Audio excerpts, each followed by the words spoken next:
Hello, everyone, and thank you for joining us today. My name is Carla Alegria with the National Center on Domestic Violence, Trauma, and Mental Health.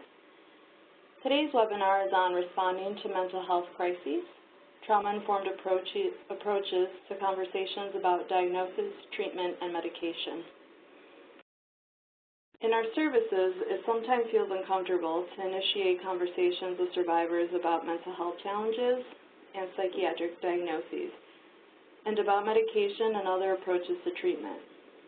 Our own views and experiences with mental health systems can contribute to misunderstandings and disconnection for people we intend to assist. This webinar will consider ways to approach these conversations that are transparent about our intentions, support learning about individual preferences, and are respectful of the range of views people have about what they believe is helpful. Our trainers today will be Dr. Carol Warshaw, Director with the National Center on Domestic Violence, Trauma, and Mental Health, and Kathy Cave, a Senior Training Consultant with NCDVT-MH.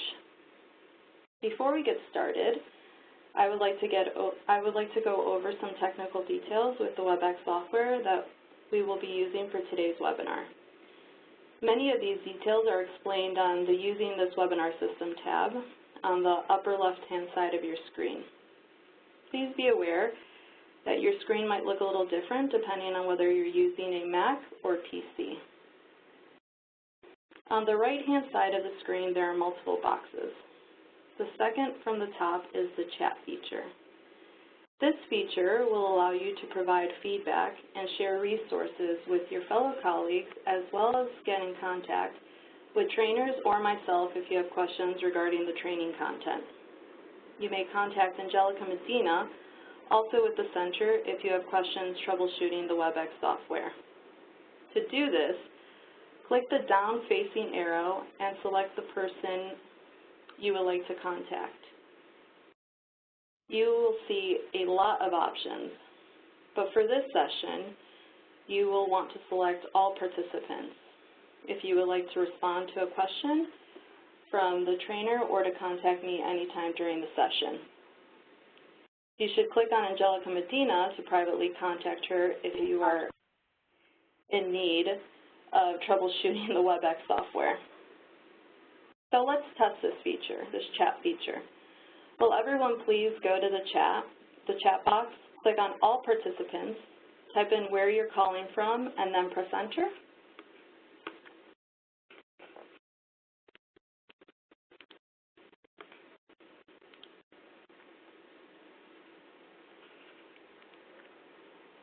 Perfect. Thank you all very much. While folks can get a lot out of the chat feature, there are times when it moves really quickly and can feel distracting. If this is true for you, you can feel free to minimize the chat box by clicking on the arrow next to where it says chat. You can always open it again with the same arrow if you choose.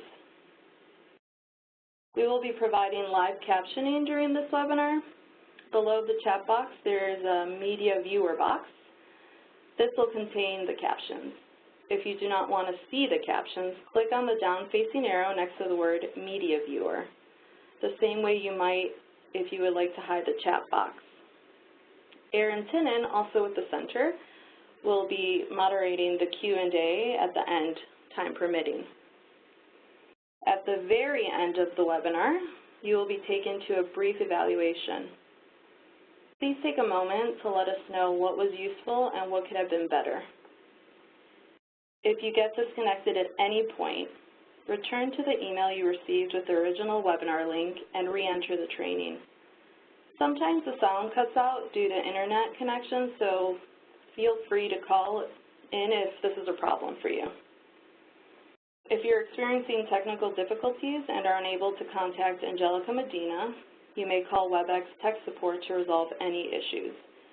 The phone number, which we will also put in the chat box, is 1-866-229-3239. Again, thank you for joining us today, and I will now turn the training over to Kathy.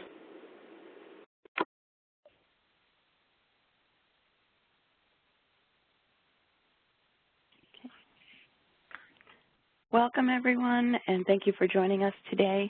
So we're going to be talking about what comes up for folks in terms of how comfortable or uncomfortable we are in talking about some really hard conversations or what can be challenging conversations.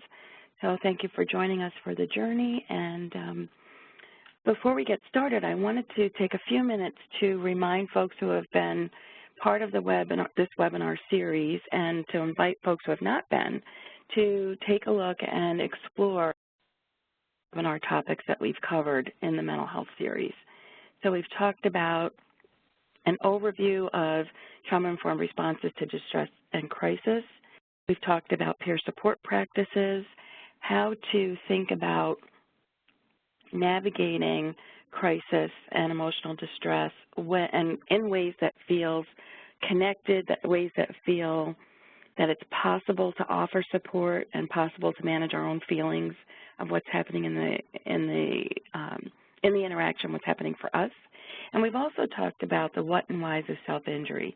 So again, I invite you all to take a look, explore them, spend some time with that material as well.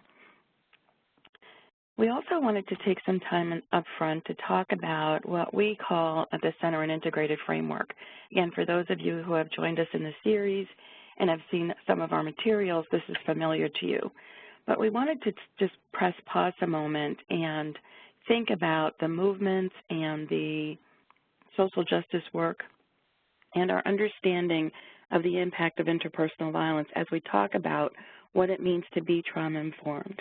And we recognize that even though this can be challenging, it's really important to make sure that as we interact with the people who are using our services and really thinking about survivors and all of the ways that they present and all of the ways that, we all belong, and many of us who are doing the work are also survivors. So thinking about being survivor-defined, thinking about the priority of physical and emotional safety, the necessity to keep holding hope and resilience, sometimes when we don't always feel it or we're not always sure where that's going, but believing that hope and resilience are part of what everyone brings, and that the way that we work together and stay connected to one another is important. So relationship matters, and how we function, how we are, how we behave in our relationships matters. So I wanted to just, again, welcome you all to our conversation. Today, we're going to talk about how to navigate the conversations that are challenging. How do we talk about mental health concerns even when it feels uncomfortable? We'll talk about how often it's our own views, as those of us who are offering support and doing this work, that our own views can contribute to the disconnection that people feel. And we intend to be helpful, but that's challenging and can present challenges for each and every one of us. That we approach our conversations in ways where we are absolutely transparent about what we're asking about, why we're asking the questions that we are asking, being clear about what we intend to do with that information, why is it important, and are we asking things that we really don't need to ask? Those are all questions that may come in the mix as we're thinking about this today. And that, as Carla was saying in the introduction, that there are many, many ways that people view mental health and emotional distress, and that we don't all see it the same, we don't all experience the same things, and we don't all have the same beliefs. So how do we understand what people's beliefs and values are and recognize when our own prejudgments or our own misunderstanding can get in the way? Okay. At this point, I'd like to turn the conversation over to Carol. And Carol's going to start us off with a conversation around setting the context for us, providing an overview, and talking about perspectives. Thanks, Kathy. So just to continue with what you were just saying,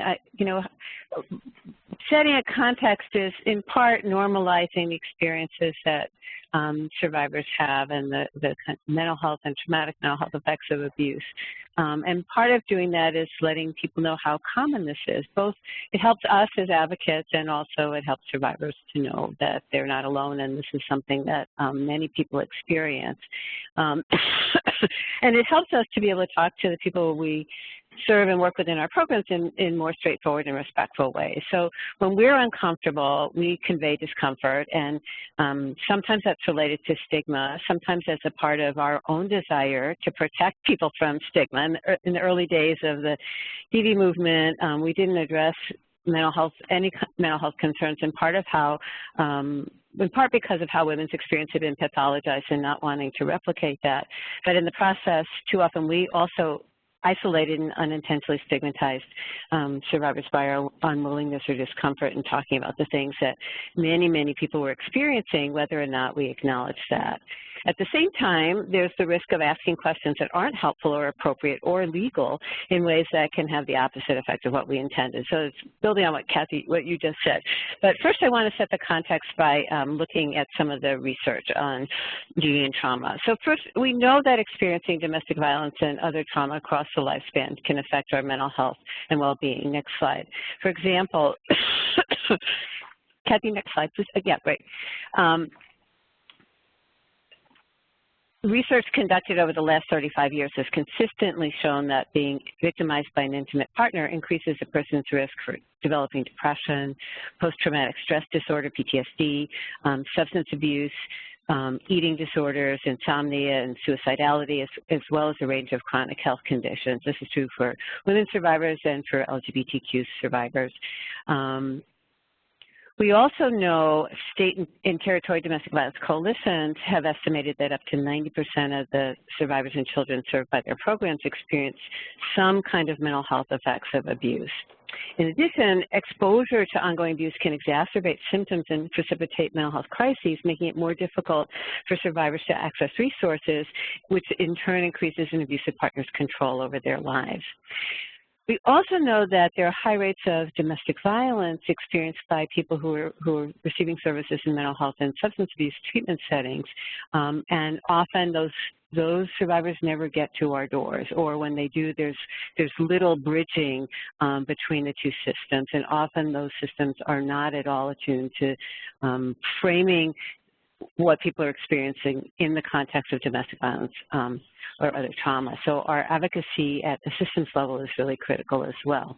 Next slide. We also know that in addition to experiencing the traumatic effects of abuse, many survivors experience coercive tactics that are specifically related to their mental health or use of substances. That's part of a broader pattern of abuse and control. For example, while domestic violence survivors may use substances to cope with trauma, abusive partners may also force or coerce them to use.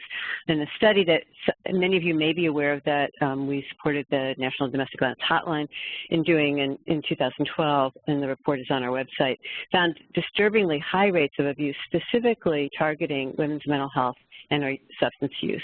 Survivors reported that their abusive partners intentionally undermined their sanity and sobriety, controlled their access to medication, sabotaged their treatment and recovery efforts, and actively did things to undermine their credibility with friends, family, helping professionals in the court. So at the same time, it's clear that experiencing a mental health condition puts survivors at greater risk from an abusive partner and from the systems that they turn to for help, including the DV programs and shelters. So next slide, please. So how can we look at this all together? It's clear that, so just to summarize and put this all into one picture, that we want to hold as a context for our work with survivors and also for providing perspective to the people we're working with. We know that domestic violence and other trauma can have significant mental health, substance use, and health-related effects, and at the same time, abusers actively take steps to undermine their partner's sanity, sobriety, recovery, and parenting. Then they actively interfere with treatment, try to control their medication, and prevent them from achieving their own goals for treatment and recovery. And then, as part of this really insidious process, abusers turn around and use their partner's mental health or substance use against them to impugn their credibility with people who might be helping them. And so how that plays out, we know how that plays out in the courts around custody battles, and that becomes part of our advocacy. But it also can play out in our shelters and services, because abusers know that this may impact survivors' ability to access our services if we're not being fully accessible. So understanding that context is really critical for holding on to as we approach our work. Next slide. So when we think about then, what else do we need to know? So we're holding all of these pieces, and in our advocacy work, the least thing we want to do is cause anyone more harm. So if we're not feeling confident about the conversation or concerned that we may be causing more harm, we tend to miss opportunities for people to share things that they might want to share. So in thinking about holding all of this and moving forward, there's some things that we thought might be helpful. And one is making room for a range of survivor views. So often in our conversations with folks, we may be approaching the subject of mental health and emotional distress and or emotional crisis with, from our own stance and not recognizing that everyone else doesn't see it the same. So it's really opening up the idea that among people who have challenges, that there are all kinds of ways that they may think about that. So just some examples, and these are only a few examples of that range of views. Someone may be unsure of or opposed to diagnosis and have been harmed within the mental health system and have really strong feelings about that in terms of the damage that was done or the lasting impact of that over time. For other people, there's been a realization or an understanding that, oh, what I've been experiencing has a name, and having that name and having that understanding has opened up possibilities to be more activated in their own recovery and in their own planning, really understanding how systems think about that, realizing that their own thinking may evolve to a place of, well, that was helpful then, but it's not helpful right now. Some people get a sense of that mental health treatment was really helpful, and it may include medication, and they're open to that. Other folks will not want anything to do with that and see recovery and healing as part of, this is helpful, I connected with people who I could share these experiences with, and taking social action was really what was helpful. Some folks have an understanding of their experience as the impact of trauma, and that there's strategies that are used, and that those strategies have been helpful for survival and are open to learning new ways of coping and new ways of understanding their experience, and that is not a set process. So even if someone has a way of thinking about it, and at one point in their lives, they may come to think about it differently in another. So it's being open that it's not a set thing, that there's this openness, there's flexibility, there's learning new information about how people cope, and people learning more about themselves. So if someone tells you something in one conversation and in a different conversation describes their experience a different way, it could just mean that they're learning, they're growing, they're changing in their own acceptance about what works for them, what's helpful for them. So I think when we think about then that there are this range of views, is how do we make space for it and then accommodate that fact that people have lots of ways of talking about experience, and that may change. So the flexibility is on our end to understand and our end to be present for. So as a survivor, I may change my beliefs as I learn and grow and have different experiences. And as an advocate, I may also change and grow and expand in my understanding of people's experiences. So in our services, what this means is that accessibility has to be real and in all the ways that we think about it. So it's thinking beyond the, can people get here? It's can they be here? Can they experience their full selves? Can they feel that the space is welcoming, that folks are welcoming in terms of attitude, and that it's a warm place to be, and I feel accepted for all of who I am. And that matters in terms of healing, and that matters in terms of how people cope, and it matters in how people heal. So it's up to us to create that space in our services that demonstrates that accessibility is real, and that our caring is real, and our belief in people's hope and resilience is real. So as we think then, and take some opportunity here, and I would invite folks to add to the chat box, contribute to the conversation. How do we see each other? And how do we really think about emotional distress and mental health conditions and diagnoses? Where are each and every one of us in our understanding and our views? And then second to that would be, because that's our understanding, are there some assumptions that get in the way of seeing people as their whole selves? And what I would invite everyone to do is to really bring this conversation to your services and talk about this in real ways and in ongoing conversations. And the things that we are concerned about, the things that we're worried about, really reflecting on what's the basis for those concerns. What is it that we're afraid of? And sometimes it may be fear of not being able to be helpful. Sometimes it's balancing, here's what's happening in the moment, there's a person in distress, or maybe there are several people in distress, and how do I manage to provide support that everyone needs when sometimes people have competing needs. So these are not easy conversations by any stretch, but they certainly are conversations that, as you continue to talk, and as you continue to think about some of the things that we've heard directly from survivors, some of the things that we've heard directly from advocates, some of the things that we've heard directly from survivors who are advocates, who can often add to the conversation in ways that are really powerful, is what is the meaning of what people experience, and how does that shape our beliefs for each of us, and can we really talk about that? So I, again, invite folks to, make a contribution to the chat box, and then to keep the conversation going, because how we really see each other matters.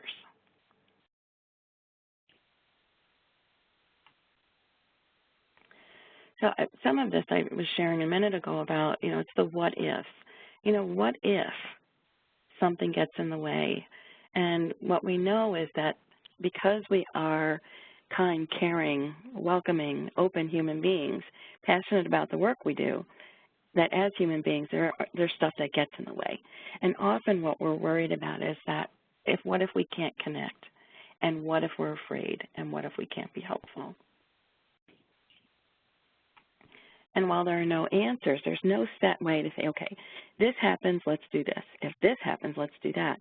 What we will be talking about today are some ways to enter into conversation with people so that people can tell you directly about what they're experiencing and what's helpful. And before we go there, I wanted to take a minute to really think about a process of reflection. So we've talked about this in previous webinars, about reflective process and really having a way to say, I don't know what is happening, or I don't understand it, or I don't want to have those conversations, or I don't feel confident. I don't feel like I have the confidence to do that. I don't feel like I have the skills to do that. And that with learning and reflection in supervision and with each other, that we can get to a place of feeling, okay, a little more confident, a lot more aware, and over time, really increasing our skills and ability to have conversations that may be uncomfortable. So part of what we're hoping to do today is to begin the conversation around where do we start, how do we begin, what are we holding as we enter into conversations about mental health when in our country having these conversations can be uncomfortable, and that often people are victims and are victimized because of the way that mental health is understood, the way that concerns about mental health is expressed, and the ways that people are discriminated against because of the emotional distress they express. So it's a lot to think about and a lot to hold. And again, we're hoping today to have a beginning to the conversation. We wanted to also spend a little bit of time talking about the issue of labels. And that something that I try to do is to think about, what do I know about the perspective? So if someone is saying to me, you know, I have concerns, or I'm experiencing depression, or I have PTSD, some of these words are so common in the language that the words are used and they describe many different things for many people. So my check that I do is, what do I know about the person's perspective, and how do I know that? Because if I haven't learned it from them, then I don't know what's real about their perspective. I don't know what's real about what they find helpful, and I don't know what's real about what contributed to that experience. So is this label working for me because someone told me that's what I have, or someone told me that's who I am? Because this happens for folks. So if we can think about naming the problem rather than naming the person, that's a much more helpful way to really begin to understand people's experience. Naming the problem can be empowering, it can be new information, it can offer new avenues for thinking about, okay, how do I handle that? How do I navigate that? Labeling the person puts people in boxes where they're not sure what their welcoming is. They're not sure if they're being understood. They're not sure if they're actually able to stay or actually even to enter. So how we talk about mental health concerns is really important.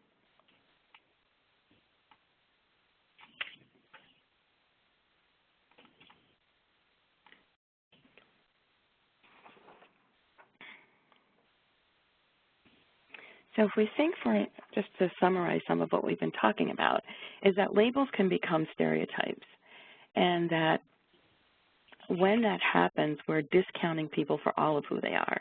So it's in direct contradiction to our intention and our desire to be open and welcoming. When we think about labels in that way and use labels in that way, then someone else defines what it means to be safe. What we talk about in our work is how important it is for people to tell us what defines safety for you. And, you know, each person gets to say that, each person gets to create that or co-create that in the environments where we are. And that if we're not asking and we're not open, then those beliefs and preferences and values and that understanding doesn't happen. And our knowledge about what might be helpful to offer is incomplete.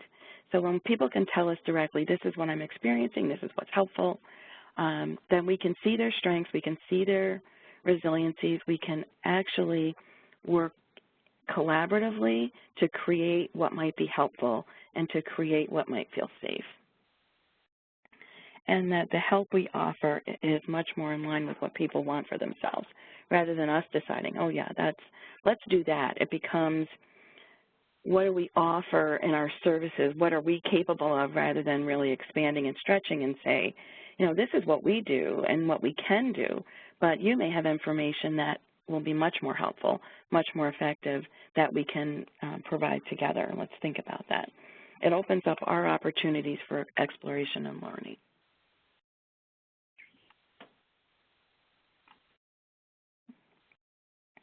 I'm going to turn this back over to Carol. So holding all of what Kathy's just talked about really having a whole person approach, and then layering in, okay, so given that, what's helpful for us to know about diagnosis, about psychiatric diagnosis, and what's helpful for us to be able to share, and how do we kind of recenter how we talk about diagnosis with survivors if it comes up in ways that keep the person at the center. So next slide, please.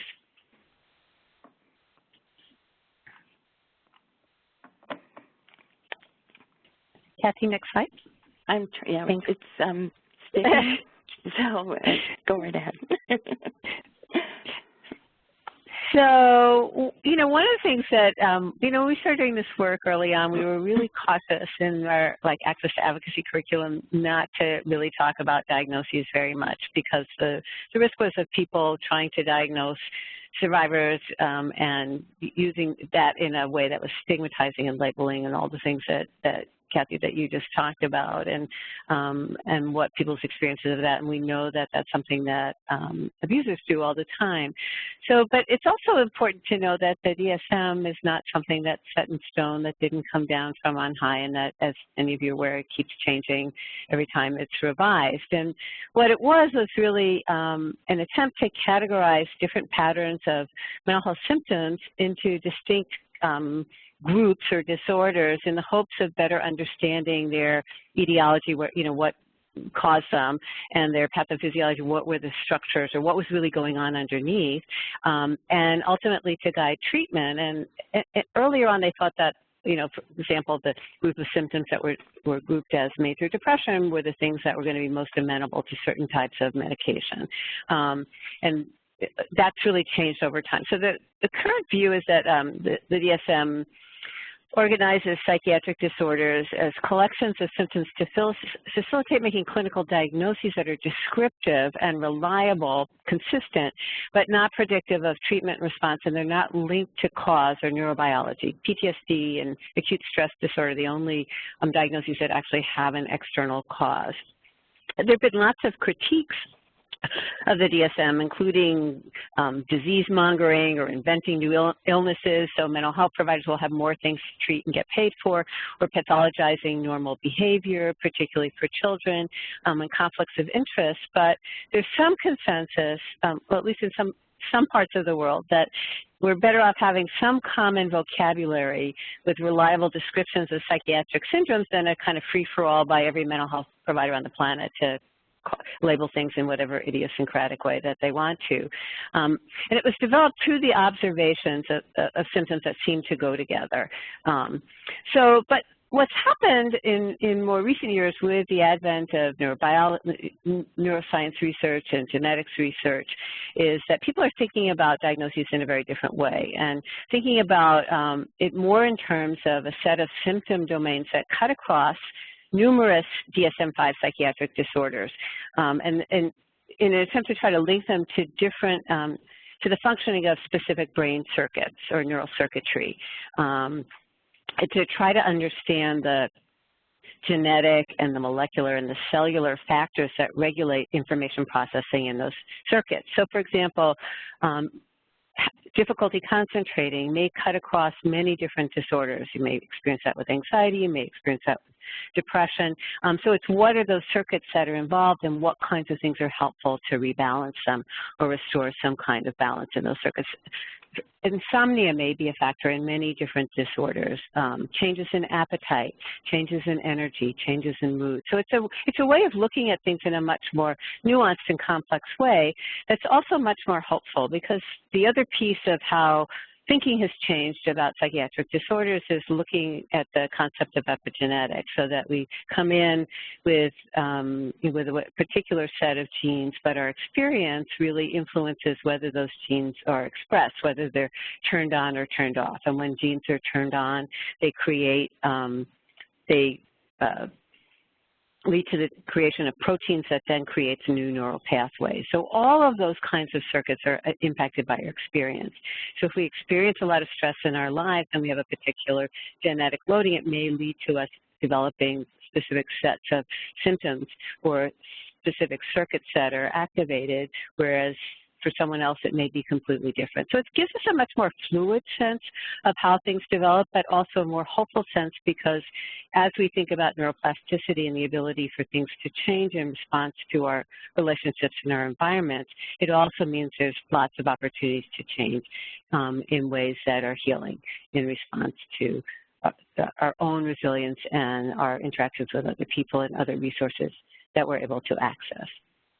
We also know that there's wide variations within categories in the DSM. So if there's 8 or 10 or 15 criteria for a disorder and you only need 5, there's many, many different permutations of what that looks like. And so having a diagnosis, being given a diagnosis doesn't mean that you're going to look the same as someone else who's been given that diagnosis. So again, it's recognizing the fluidity and also recognizing the person. Next slide. So placing this back in the context of domestic violence, Kathy, you talked a little bit about ways that diagnoses can be problematic and they can be helpful. We know that abusers use diagnoses against their partners in a lot of different ways. And in the coercion study, the hotline study, people would talk about, participants would talk about how their partners would diagnose them and say, my partner has tell me I have bipolar disorder, or I'm bipolar, not even a diagnosis, or I'm borderline. And so would actually be the ones to diagnose people, would then use those diagnoses to go to mental health providers and claim that this is what their partner is, diagnosis is, and then to try to control their treatment and the provider's perceptions of the person. It also has meant that survivors take that in themselves and in some instances, think of themselves in the terms that their partner has laid out. So it's, again, the internalization of abusers' attempts to undermine a survivor's sense of themselves, using diagnosis to do that. And then they can use diagnosis as part of threats around deportation and custody in court, particularly with some diagnoses that end up being more pejorative labels. And part of why this works is because of stigma in many of the systems where survivors interact, stigma that's part of our society as a whole. So we've had many conversations with judges who, if there's a custody battle and an abusive partner is labeling their partner as having a diagnosis of bipolar disorder or schizophrenia or major depression, or even sometimes PTSD, and that claiming that makes them incapable of taking care of their children, judges are more likely to believe an abusive partner who looks like they're more put together than the person that they've been abusing for years. So again, it's thinking about those things not only in themselves, but also in the context in which they're used. And again, Kathy, you talked about labels versus guides to treatment. And again, I think it was Anne Flickcraft way back many years ago would talk about, if a diagnosis is used as a label to prevent people from accessing resources, that's problematic. If it's used as a way to help access resources and guide treatment in ways that are helpful, then that's very different. Next slide, please.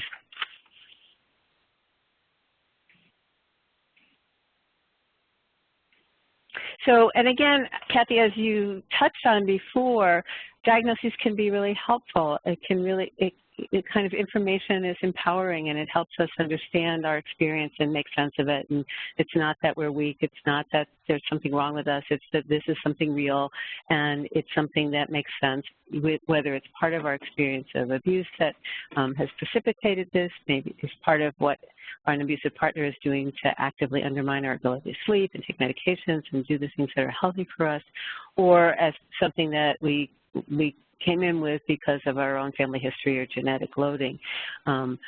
To understand it, be able to bracket it, think about what kinds of things that we can do to manage it and take charge of our experience and do things that we find helpful and claim the narrative about it, not that someone gets to define us by it, not that we define ourselves by that unless we choose to as part of our identity, but also to say this is something that I'm dealing with in my life and something that I'm in charge of.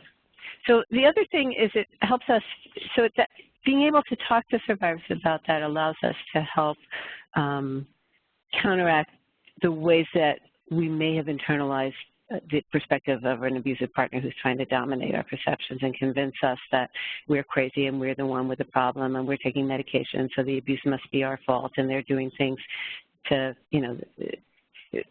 one of the examples that we've heard a lot about is like an abusive partner claiming that the strangulation marks around someone's neck, their partner's neck, are because they had to restrain them and control them because they were out of control because of a mental health diagnosis. So it's, again, really counteracting that narrative. And thinking about the ways that that can be factored into counseling, advocacy, and safety planning around abuse that's targeted towards a survivor's mental health. And we'll talk about that a little bit later on. Next slide. So as we think about our policies and practices within our organizations, it's really a thought about how can we expand what we do. So we've had some of these conversations in other webinars that are part of this series, but would invite everyone to really think about that. How do we have open conversations? Do we have open conversations? When we do talk with people about their experiences with emotional distress and crisis, and what is it that folks are sharing, what do they want to share, or noticing that people feel like they can't share. So it's paying attention to that and then looking at what information do we need for intake, what do we not need for intake, and making sure that we're not using this information to screen people out. So that is a deep look at policy practice. It's a look at our rules. It's a look at the structure of our work settings and how we talk about all of this amongst each other, and how do we share that with the people that we serve. And then really opening the questioning up to, can we have conversations? Is it possible for us to navigate these conversations in ways that really do reflect how much we care, how much we want to stay connected, how much we're respectful and caring? And again, does it look like that? So when I think about kind of these conversations, I have a friend who says, you know, we say a lot about being trauma-informed, but being trauma-informed looks like something. So are we holding all the pieces in our conversations that we said we would hold? And in thinking about this in terms of understanding each person and what they're bringing, how they talk about what they're bringing, related to their experience, related to diagnosis, related to their views on treatment and medications, it's really welcoming the whole person and all of what they bring into our spaces and making sure that we're not approaching folks with a narrative that says, you fit in this box. So both in the spirit of a trauma-accessible and trauma-informed approach and compliance with federal non-discrimination laws, we cannot screen out, nor would we want to, on the basis of mental health condition or any disabilities. So that means that intake, making sure that we do not ask individuals seeking shelter whether they have a disability, whether it's mental health related or otherwise, even if you suspect that they do, and even if you would like to ask for the purpose of making an appropriate referral. We do not want to ask whether an individual has a diagnosis of any kind. We don't want to make assumptions about a person based on a disclosure or on our own perceptions that they have a disability, including a mental health disability. We absolutely do not want to deny a survivor shelter or services based on a disclosure or our perception that they have a disability, including a mental health disability. We also don't want to ask whether the person might need a referral to a counselor, social worker, psychologist, psychiatrist, any kind of mental health professional or program at intake. The shelter program, we may provide information about services available to people who are residing at the shelter, which can include mental health services, and lists of potential referrals or services that include mental health services if this information is offered to everyone. We also at intake can't ask whether the individual would like to speak with an in-house or contracted mental health professional unless we ask this of everyone. So those are some of the things. There's more in our model medication policy, but some of the things we can do are to provide information that normalizes the mental health effects of domestic violence, saying something like, we know that domestic violence can affect our emotional well-being and mental health. Many survivors experience feelings of fear and anxiety and depression and sadness, or feeling like we don't have any energy, feeling like we can't concentrate, et cetera. So we can say, or things like experiencing abuse can affect how we feel and respond to other people and the world around us. Many people who have experienced who abuse have strong feelings such as anger, sadness, or hopelessness, or they may have difficulty sleeping, eating, or getting things done. I hope that this can feel like a safe place for you to talk about how you're feeling. Or something like, at this shelter, we don't judge people or refuse services to people based on their mental health status. If you want to, I hope this can feel like a safe space to talk about any mental health needs you may have. Or something like, when people come to shelter, they sometimes have to leave important medications behind. If you need help getting medications that you left behind, you can let us know and we'll try to help.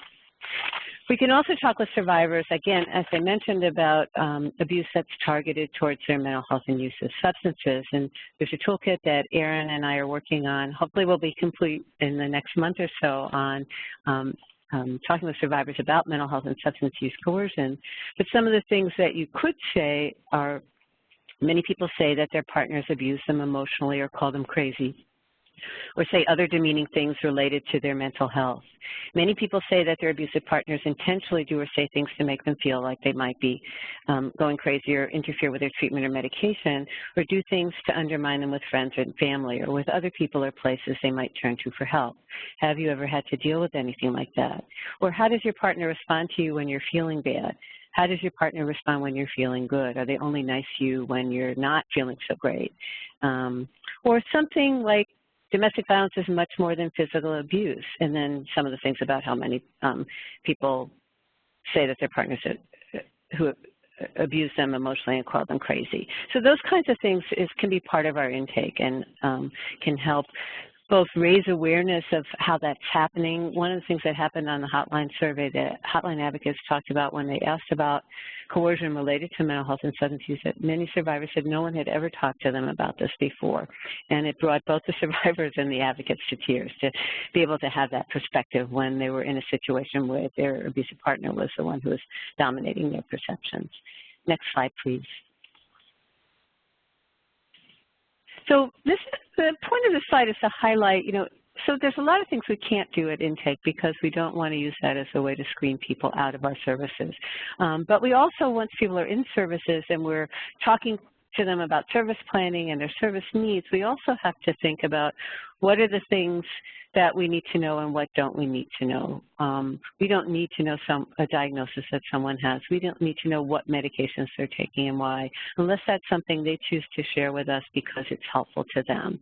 So we have to, Kathy, as you were talking earlier about checking ourselves and our own biases and our own, and how we really to think about how do we think about the range of ways that people may express distress or a range of diagnoses that people have. One of the things that's come up a lot in our work around trauma-informed TV services that people often ask, well, what's the difference between something that's caused by trauma and a mental illness? And sort of so that we're applying that stigma to people. It's like if it's trauma, it's one thing, but if someone has a genetic vulnerability or has a is dealing with a whole constellation of symptoms and experiences that don't fit that category, then we're going to otherize them and not see them as whole human beings. So we have to be really aware of whether or not we're doing that. We also know that every possible psychiatric diagnosis can be affected by early life stress and trauma. So again, understanding that intersection between whatever genetic predispositions we may have or whatever our genetic makeup is and our experiences, that's always part of the mix. So again, the main centering needs to be what is actually helpful to survivors, and that's going to be different for each person that we're working with. Next slide. So a couple other things to keep in mind. If someone tells you they've been diagnosed with a psychiatric condition, again, Kathy, you touched on this before, but it's really wanting to understand what's their understanding of the diagnosis and how do they feel about it? Is it something that they went to see someone, they were given this diagnosis, they have no idea what it means, it's not helpful, it makes them feel bad about themselves, it doesn't make sense, or they've received 7 different diagnoses because no one understood complex trauma and all the different ways that can manifest. And then that leaves them feeling like there's really something wrong with them and they don't have a way to have perspective on it. And really at the center of this, what's their understanding or explanation for what they're feeling and how do things make sense to them, and to be able to have just real straightforward conversations about what a person's experience is, how they see it, what kinds of things they're dealing with, what other kinds of perceptions from other people they're experiencing, and how to help to begin to navigate it. But also in the context of domestic violence, we want to know who made the diagnosis and under what circumstances. And it's not like this is a question you need to ask people, but it's really something to keep in mind and to think about in your conversation. Was it their abusive partner, which we just talked about happens a lot, or was it someone who's actually been helpful to them? So again, this is more of a framing for having real, genuine, open conversations with people. Next slide. Again, these are things that I started to mention earlier. Is the person currently receiving any kind of treatment or medications or other services that they want to continue while they're in your program? And again, letting people know that this is a possibility and not asking them specifically about that at intake so that people can let you know if this is something that they want. This often comes up around medications where people had to leave them behind and they need help accessing them. And so having partnerships with mental health providers or healthcare providers who can provide rapid access to medications that people need can be very helpful. Or having a nurse practitioner who comes on site who can, like once a week, to help with medications.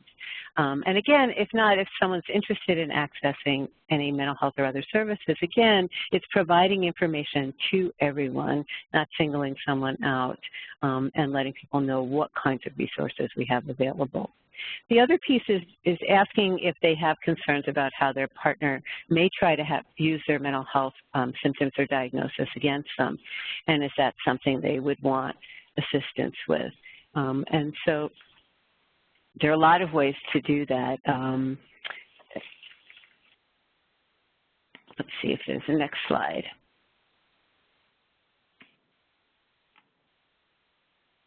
I think we have that later, so let's come back to that. So, Kathy, I think were you going to do this slide? I can. I mean, I think this is something that we've talked a little bit about already. It's really making sure that when we're offering opportunities to have a conversation, one, it's something we're offering to everyone. And when we think about what someone might be feeling and what opening up this opportunity for conversation, what it would be good to understand is, what might that feel like? Whatever you're experiencing, can you tell me what that's like for you, if you'd like to share that? And that sometimes there's a difference between if I'm a survivor and I'm someone who has experiences depression, which is true for me, that how I think and feel it and experience that is different from what others may be thinking and feeling and experiencing. So we wanted to have some conversation today about that difference, so that on the inside I'm feeling this. On the outside it might look like that, and here's what I think would be helpful when I'm feeling this way. And that we're always looking to start from a place of understanding for the person in distress, or for the person who is struggling, for the person who is feeling whatever way that is. What is that like for you? So I experienced depression. I may be with several other people, and that each of us may say it's something different. So I may experience it as something much more physical, and, it's hard to move. It's like, really challenging to, go from one place to another. That might be my experience. How that might look from the outside is someone might actually say to me, "You're not motivated." What I'd rather someone ask me is, "What's happening? And is there something that we can do to be helpful?" So as we talk about and think about what people are experiencing and getting comfortable with the what if. So when we do training around the country, sometimes folks will say, what they're worried about or what they're concerned about, or the what if is, well, I don't experience that, so I don't know what it is. I don't know what it's like to hear voices, or I don't know what that's like. So because I don't know, it's something that I'm concerned about or something that I'm afraid of. So how do we have more conversations and more opportunities to really learn from people when we can, and from training when we can't in the moment directly learn from someone?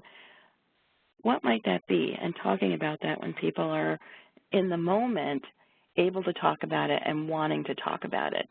I think the other caution is not kind of exploiting the people we serve so that we can learn all about, and whatever a challenge that someone's having. So these are open conversations, they're gentle conversations, but they're also based on really having an understanding about why are you asking. So if someone is new, and I'm a service provider, someone's new to me in this conversation, I want to know, what do you experience? When you're ready, and if you're ready, and if you can you tell me what you experience? And because I want to know how to be helpful, or how in our services we could be helpful. We'd like to offer you things that you feel are helpful. So it's that difference between what one person experiences, what it looks like on the outside, and then coming together around what might be helpful to do.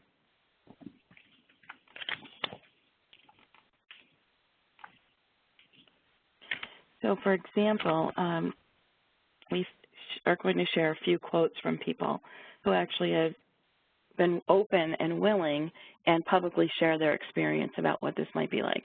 So the caution is that this is not everyone's experience of a panic attack, but it's one person's expression of what that is like. So it always starts the same way. I sense my heartbeat speeding up as if it's going to burst out of my chest. At the same time, my chest feels tight, but also huge. It's like my ribs and lungs have expanded to capacity and are being forced to stay there, and the tension hurts. It has teeth and claws. It pins you down and waits for you to stop struggling. It's not just racing thoughts or stomach cramps. It's everything all at once in a deluge. So to hear a first-person experience without kind of digging at the problem for one person who's in front of you, but it gives an understanding about what the experience is, but also gives you space, gives each of us space to kind of think about what might that feel like for me, and how can I ask about that in other ways. Carol, did you want to add anything? Yeah, I mean, part of what, we have two sides. One is a quote from a person who's talking about their experience of panic attacks, and the other is someone who's talking about their experience of depression, just as examples of taking a person-first stance and really understanding what it's like for an individual person, but also being able to provide some perspective that normalizes people's experiences and helps them make decisions about what would be helpful to them. So one of the things that we're going to share, Lucy Sajak, who worked with us on our OVW Abuse and Violence in the Lives of Women who have Psychiatric Disabilities project a number of years ago, developed a kind of emotional safety planning tool. And I'm going to tell you a little bit about how she kind of broke that down around panic attacks and depression.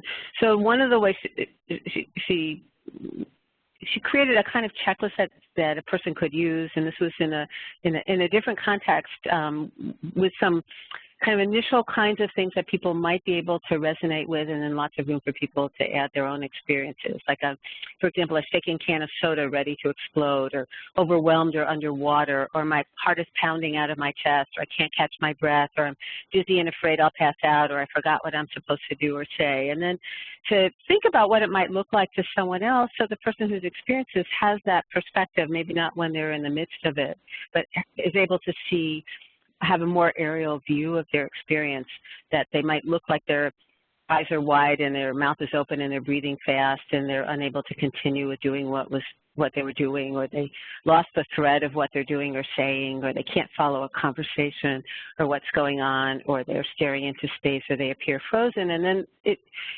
talks about what are some of the things I can do to help myself feel better, and things that may be grounding.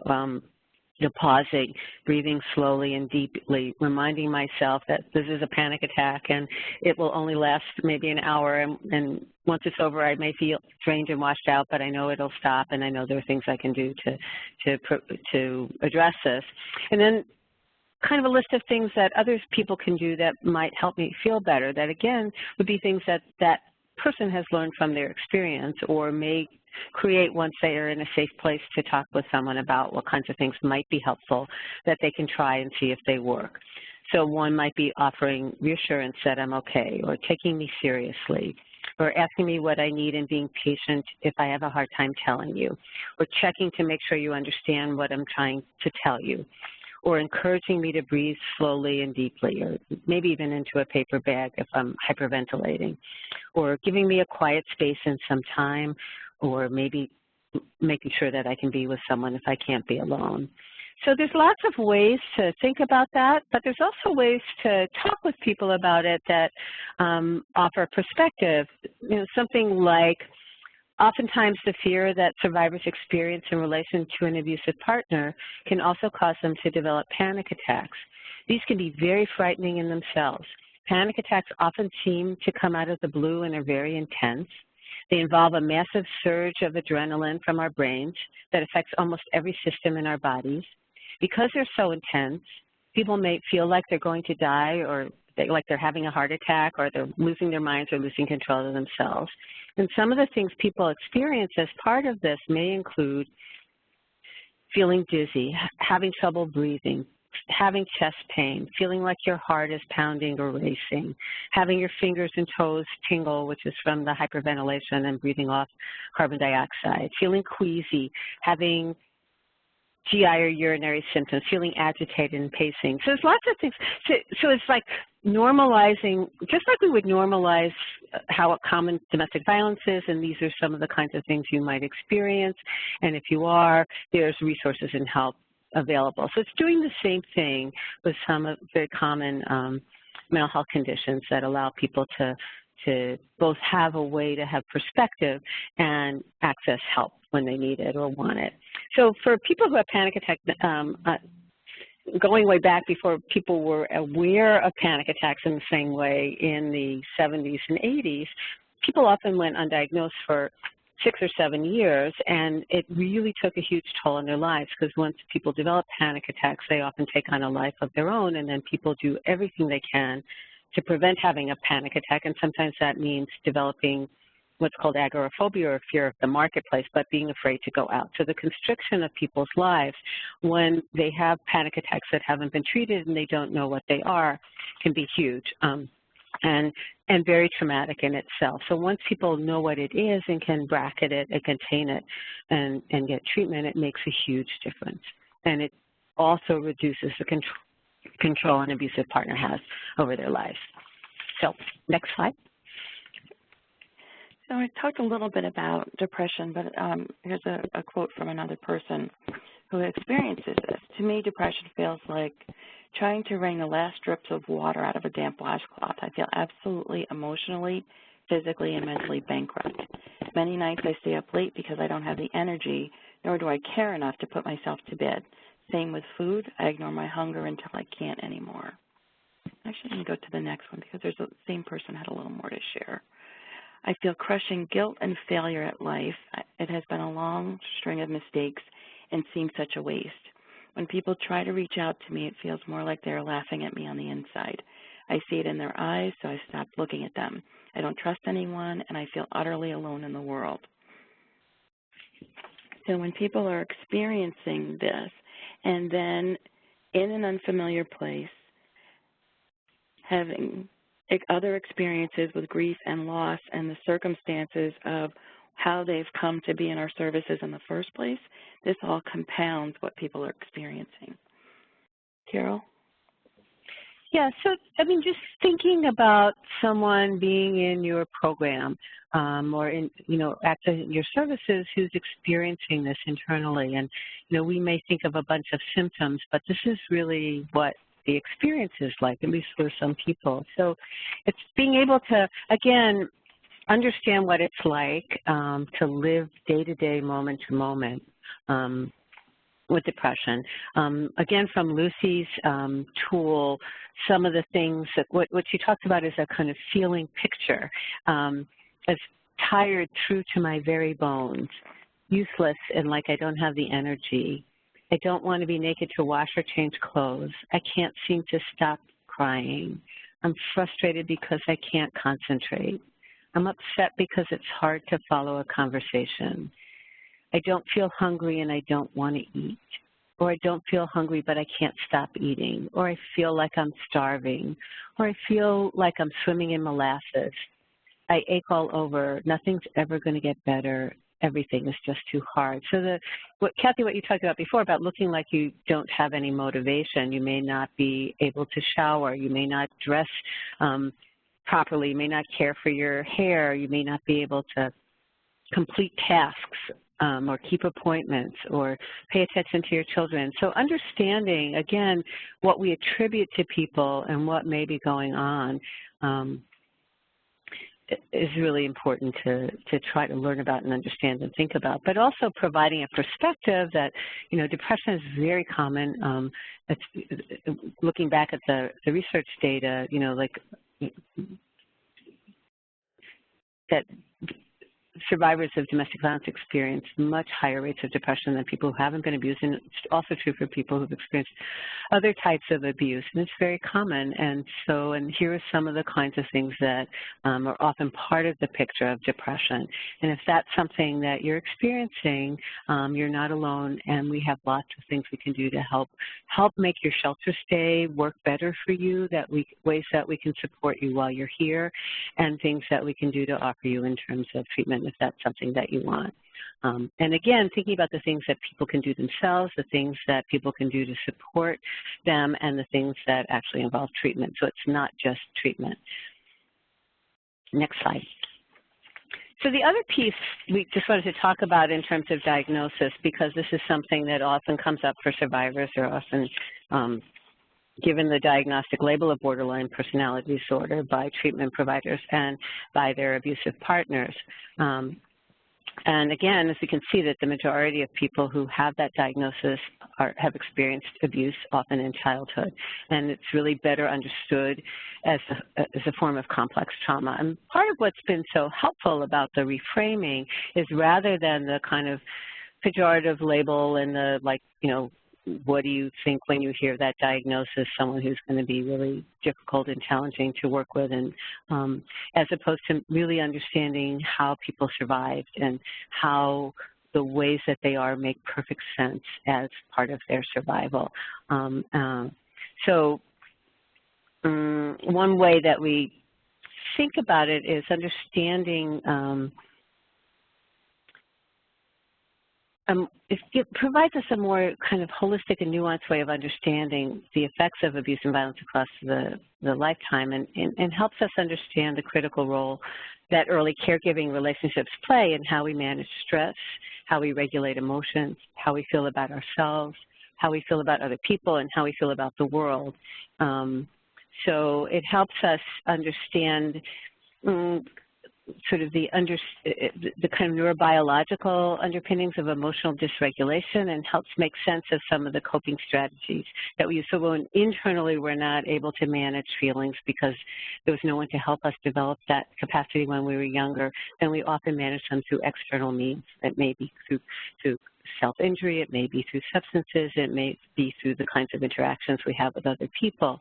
It also helps us understand how the betrayal of trust in childhood can affect our ability to trust other people as adults, and makes sense of the challenges that survivors may face in their interactions with us as service providers. So it's a reframing, and part of what's happened is once people understand it, then we can relate to people in ways that are much more understanding, compassionate, and respectful, and caring, and not in ways that actually replicate the things that created their distress in the first place.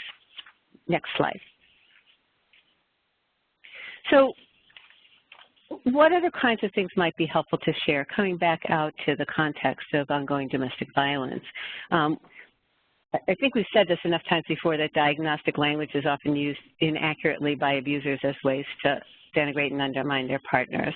So there may be things to say, like, your partner may try to find other people to agree that your mental health needs give them a right to control or abuse you.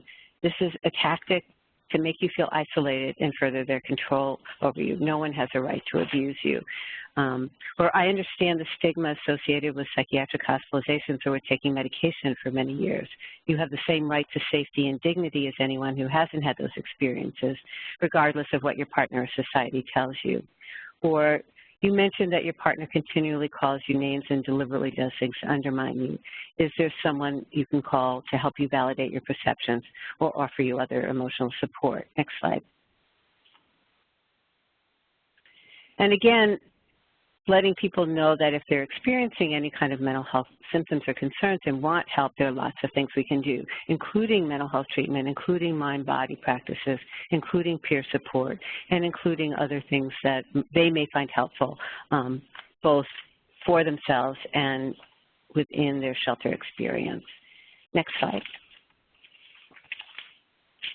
So when we think about referring people for mental health treatment, this raises another aspect of stigma that we want to make sure that if we're offering treatment, it's not, we think you need treatment because you're making us uncomfortable, but that it's really something that it's an offer that someone gets to choose whether they want and whether they think it will be helpful. And to also recognize that people seek treatment for a lot of different reasons. Sometimes people seek treatment because they want to get rid of whatever symptoms they're experiencing or change what they're feeling. Sometimes they want to deal with a particular issue. Sometimes it's because they want help in changing their lives and they feel stuck. Maybe they're concerned about their children. There are lots of reasons that people seek treatment and lots of different kinds of treatment, each of which work for some people some of the time. So there's and there are different styles of treatment as well, and sometimes it's a matter of being a good match. So there's cognitive behavioral treatment, which has the strongest evidence base for trauma, for depression, for PTSD, for lots of different conditions, for insomnia, for anxiety disorders. And part of why it has the most robust evidence is because it's easy to do a randomized controlled trial with, because it's very manualized and it's often protocol-driven and not survivor-driven. There are many other forms of treatment, like exposure therapy that's been helpful for some people with PTSD, but may actually not be helpful when someone's still under siege or someone's experienced a lot of early life trauma. There's So there are many different types of treatment that is beyond the scope of this particular webinar. We're in the process of doing an updated literature review on trauma treatment that's specifically designed for survivors of intimate partner violence. And again, there are a number of studies out there. Many of them are not that robust, or there's a single study. So there's not a strong evidence base, but it's clear that a lot of the treatments that seem to be most helpful combine an approach to trauma and incorporate attention to safety and a lot of the concerns that survivors raise in conjunction with the abuse. One of the problems with some of the studies and interventions is that they mainly have been tested with survivors who are out of the relationship for at least some period of time and don't necessarily address the needs of survivors who are still under siege. So we'll be doing more on that, but just knowing that there's a lot of types of treatment, but treatment providers may or may not be attuned to understanding domestic violence, and so that may require additional advocacy in finding providers who can actually provide treatment that's supportive. Next slide. So again, if we're talking with survivors about mental health treatment, and because it's something that they want to talk about, it's having real conversations about what kinds of things have been helpful and what haven't. I remember one person we worked with at the hospital project many years ago who was seeing someone for depression, and the medication was very sedating, and it didn't allow them to do their work, it didn't allow them to attend to their children, and it didn't allow them to monitor their safety with their abusive partner. And we were able to advocate for them. They were in an HMO to actually be able to get a different treatment provider. Trying to understand what their goals are and helping them figure out whether their treatment is the right type of with the right person, and who can you bring in to help them think about that. so that it matches what they want. Are there barriers they've experienced, whether the barriers are related to transportation or childcare or being able to pay for treatment services? If they're in a rural area and don't have access, are there telemental health services that could be made available? Are there not culturally responsive services in their community that actually resonate with their experiences and are meaningful to them? What kinds of things would they like help with, if anything, and what kinds of options can you offer? And again, that means doing a lot of that work up front of trying to understand what people need in who are accessing your services and trying to build that in, whether it's in-house or through your partnerships. Next slide, please. So I'm going to shift to talk a little bit about medications and thinking about what's helpful to know about medications. And that medications are not a cure-all. They're not a cure for mental health conditions. They focus primarily on symptom reduction. And going back to what I was talking about earlier about understanding circuits and pathways, so it may not be that there's one medication that treats all aspects of depression. So that's part of why people often use more than one different medication if there are different dimensions that are being touched on by each medication. It's also trial and error that the majority of people who, say, for example, have major depression will be able to have successful treatment with some combination of medication and psychotherapy, but it may take 4 different trials of medication before you find one that works. And it may take up to 2 months for a medication to work. So there's a lot of patience involved, and because depression makes people feel very despairing and hopeless about ever feeling any better, we have to play the role of kind of letting people, having information about how slow the process can be, and it doesn't mean it's not going to happen, can be very helpful. There's also risks and benefits that even when a medication is working, it may have a lot of side effects that are very debilitating, whether it's sedating, whether it's changing your sense of yourself and you're not as sharp, you've lost your edge, whether it's causing you to gain a lot of weight and develop a number of other related health conditions like diabetes. People have to weigh whether the benefits outweigh the problems that they're experiencing with them. And also knowing that some people don't respond to medications.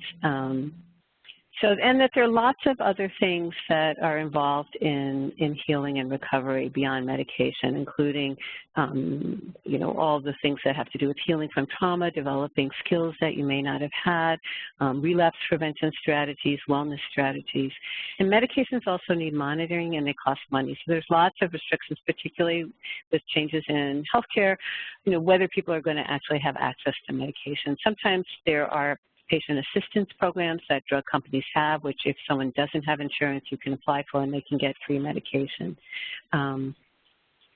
Again, if we refer for medication at a survivor's behest, we also have to be clear that we're not doing that to meet our own needs or to help a survivor fit into the program or make other shelter residents more comfortable, but that it's really something that they want and they feel will be of benefit. And to make sure that it's really a choice, because abusers are very controlling about medication. Some of the other things we learned in the survey were that they would control access to medication. They would coerce their partners into taking overdoses or taking incorrect doses. Sometimes they coerce their partner into taking an overdose and then having them committed to a psychiatric hospital. They would steal and sell their medication, and they would call their partners an addict for taking medication. So again, there's many things specific to domestic violence that are also part of our advocacy and safety planning around medication.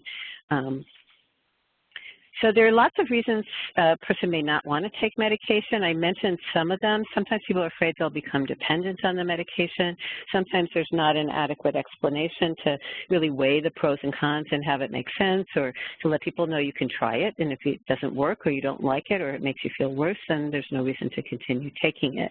There may be problems about schedule and time management, or there may be that they see taking medication as a weakness, or they're afraid about the long-term side effects or complications that we may know about or we may not know about. So the other thing that is helpful to know about medication is that there's some new ways of thinking.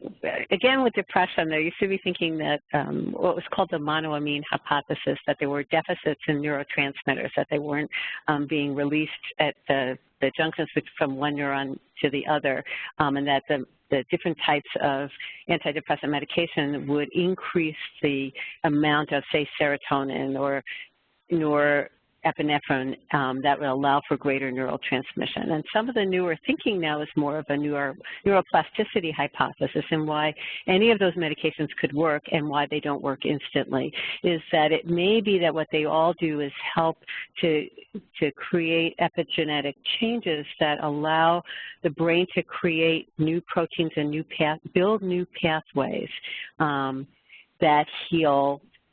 that help us recover from the whatever symptoms that we're experiencing. So it's a much more nuanced understanding of how medications work and why they may take so much time. Next slide, please.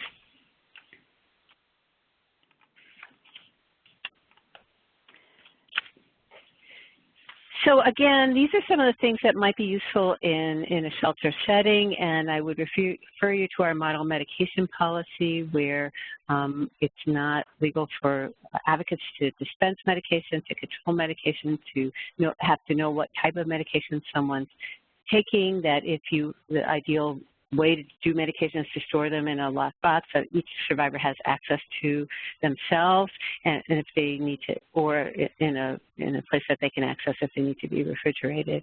So these are some of the things that a survivor may need help with, and that you can do. I'm not going to read all of these because they're pretty self-explanatory, and we have more slides.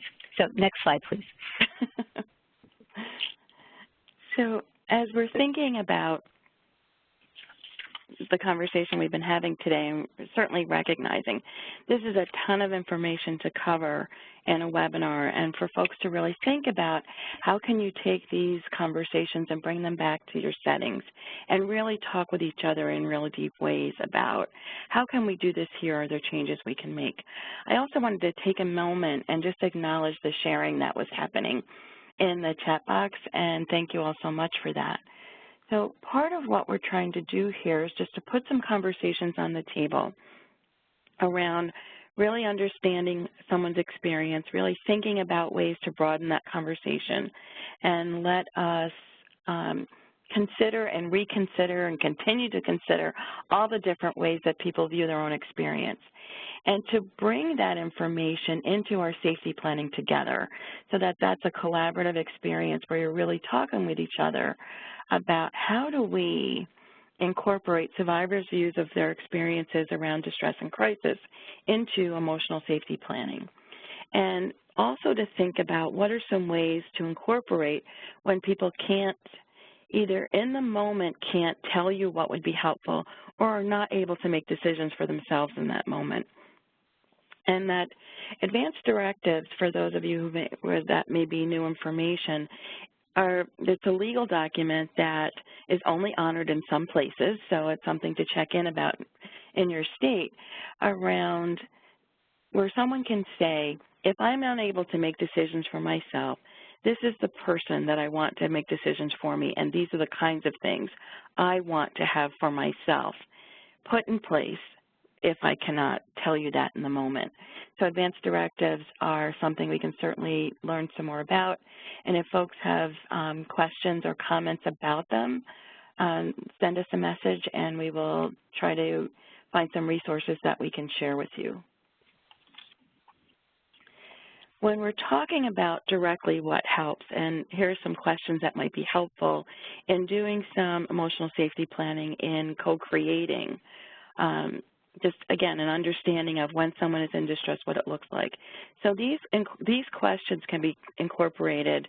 Some programs have used them as, kind of on an index card. Here's some things where people could have a conversation, they could fill it in for themselves.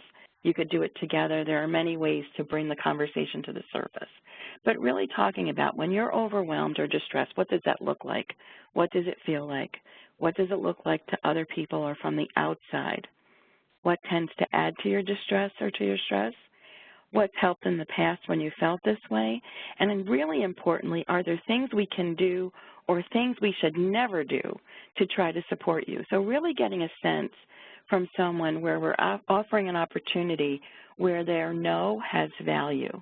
So I don't want help this way. I do want help in this other way. So having real opportunities for folks to tell you that, to document that, to think about that, and to do it at times when people are not in distress in the moment. And all of this is really about how do we ask, how do we then listen and remember what we heard? How do we honor what people tell us? When survivors say this is what helps, this is what doesn't help, how do we make sure that that's what we stand on, that's what we lead with, that that's what we hold most dear? And, I was thinking about, and Carol was saying a few minutes ago about, talking with people about medication. It's not so that we're more comfortable with them. It's what do people truly want for themselves, not about fitting into a program, but what helps them heal, what helps them settle, what helps them feel grounded, what helps in that way. So I wanted to we have a few minutes left for questions, thoughts, comments. So I wanted to open it up and just offer an opportunity for folks to either ask us something or to contribute to the conversation. We've got just about 5 minutes. Yeah, absolutely. Thank you so much. This is Erin. I've got a couple of questions for you all if you want to respond to these. And I was just telling folks in the chat that if we aren't able to get through all of the questions, that I will find a way to make sure that we can get the responses in the follow-up email that I send within the next week. So with that, a couple people talked about struggles with residents taking too much of their medication at a time, and so there were a couple of questions about whether keeping medication in a locked place, if the resident has access to it all the time, is acceptable, or if there are ways to help kind of regulate the overtaking of medication. I'm combining a couple of questions there, but if you could speak a little bit more about that, that would be great. Well, technically, thanks, Erin. And I started to read the chat box and saw some of those questions. Advocates can't legally dispense medication. So, and given the stance that we're taking, what you want to do is really talk with that person about what's happening with them and come up with a plan that works for them. So if they request, if they say, I'm taking too much and I would like to have it locked up and then to ask for it, that's different, but they have to be the one to access it. You can't dispense it. So it's really about, if things come up that are challenging, to be able to have those conversations and come up with a strategy together as a way to deal with that.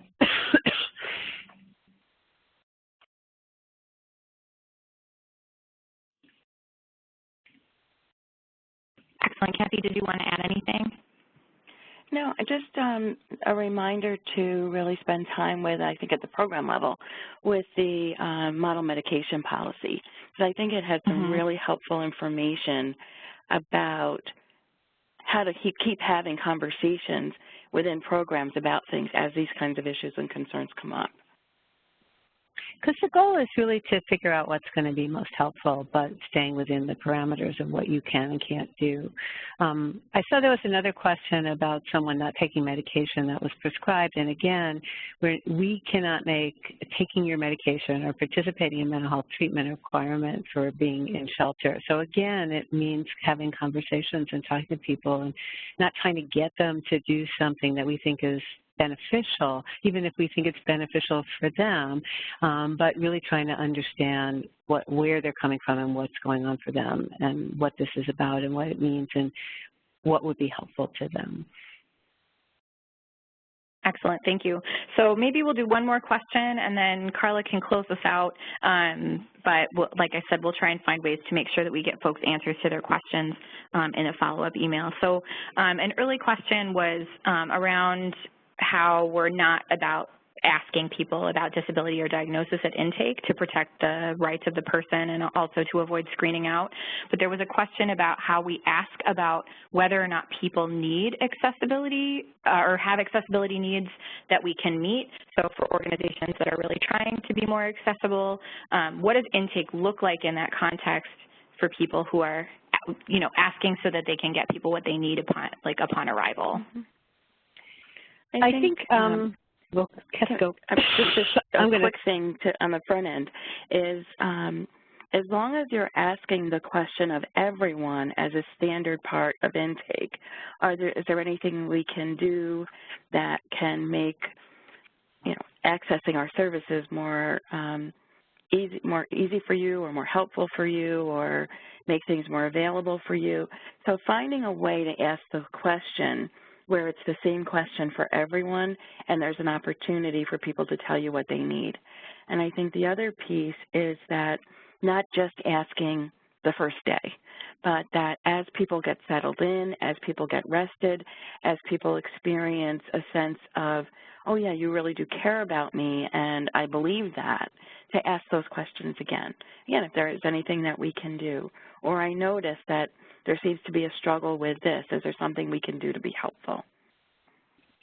And I also think framing the question, so it's not like you're asking someone that they have to reveal whether they have a disability or a mental health condition or they need an accommodation, but you're letting people know that you want your services to be inclusive, welcoming, accessible, you know, to be able to meet people's needs and address them and to accommodate them, and that if they have if there's anything that you can do to make their stay more, you know, comfortable, helpful, more, you know, work for them.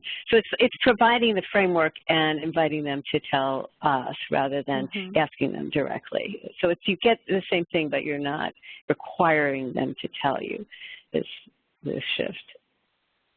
Absolutely. Thank you both so much. So just to honor everybody's time, we're at 3:30, so we're going to go ahead and let Carla wrap it up. But we will be in touch soon. Thank you so much. Thanks, everyone. Thank you. I would like to thank Kathy and Carol for such an exceptional webinar today. Thank you to Caption Colorado for providing today's captioning, and thank you to Angelica and Aaron for making the webinar run so smoothly. Last but not least, thank you all for spending your time with the center. Within the next week, we'll send a follow-up email with a link to the recording of today's webinar in addition to slides and handouts referenced, all of which will be available on our website. You will also receive a certificate of attendance for your time today. At the end of the webinar, you will be taken to a very brief evaluation. If you could please take a moment to let us know what was useful and what could have been better, it would be greatly appreciated. Thanks again, and we hope you have a great afternoon.